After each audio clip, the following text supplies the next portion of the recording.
Karimnagar parliament సభ్యులు BJP జాతీయ ప్రధాన కార్యదర్శి శ్రీ బండి సంజయ్ కుమార్ గారు ఎంపీగా గెలిచి మోడీ గారి మంత్రివర్గంలో హోంశాఖ సహాయ మంత్రిగా నియమితులైన సందర్భంగా ఈరోజు కరీంనగర్ పట్టణంలోని 59వ డివిజన్ సుష్మా స్వరాజ్ చౌరస్తాలో కేక్ కట్ చేసి స్వీట్లు పంచుతూ సంబరాలు నిర్వహించడం జరిగింది. ఈ కార్యక్రమం బీజేపీ జిల్లా కార్యవర్గ సభ్యులు రెడ్డెడ్డి శ్రీనివాస్ బాలు ఆధ్వర్యంలో నిర్వహించడం జరిగింది. ఈ కార్యక్రమంలో 163 బూత్ అధ్యక్షులు పబ్బల్ల ఆంజనేయులు, 164 బూత్ అధ్యక్షులు దయ్యాల కరుణాకర్, 166 బూత్ అధ్యక్షులు దయ్యాల మల్లేశం మరియు డివిజన్ బీజేపీ నాయకులు ఒల్లెం Sanjeev Kumar, Parakala Anjaneyulu, Dayyala Sanjeev, social media convenor Bhagavatam Adarsh మరియు డివిజన్ బీజేపీ నాయకులు కార్యకర్తలు పాల్గొన్నారు. బండి సంజయ్ కుమార్ గారి నాయకత్వం, బండి సంజయ్ కుమార్ గారి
కరీంనగర్ పార్లమెంట్ సభ్యులు బీజేపీ జాతీయ ప్రధాన కార్యదర్శి గౌరవనీయులు శ్రీ బండి సంజయ్ కుమార్ గారు ఎంపీగా గెలుపొంది కేంద్ర హోం సహాయ మంత్రిగా పదవి బాధ్యతలు స్వీకరించిన సందర్భంగా ఈరోజు 59వ డివిజన్ సుష్మా స్వరాజ్ చౌరస్తాలో సీట్ల పంపిణీ కార్యం నిర్వహించి సంబరాలు నిర్వహించడం జరిగింది.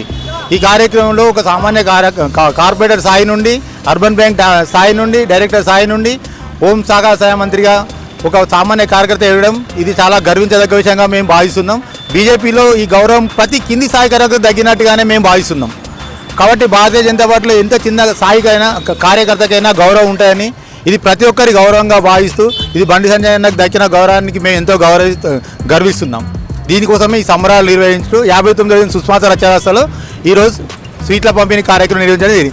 ఇది బీజేపీ జిల్లా కార్యవర్గ సభ్యుని ఆధ్వర్యంలో జరిగింది. రెడ్డెడ్డి శ్రీనివాస్ బీజేపీ జిల్లా కార్యవర్గ సభ్యుడు.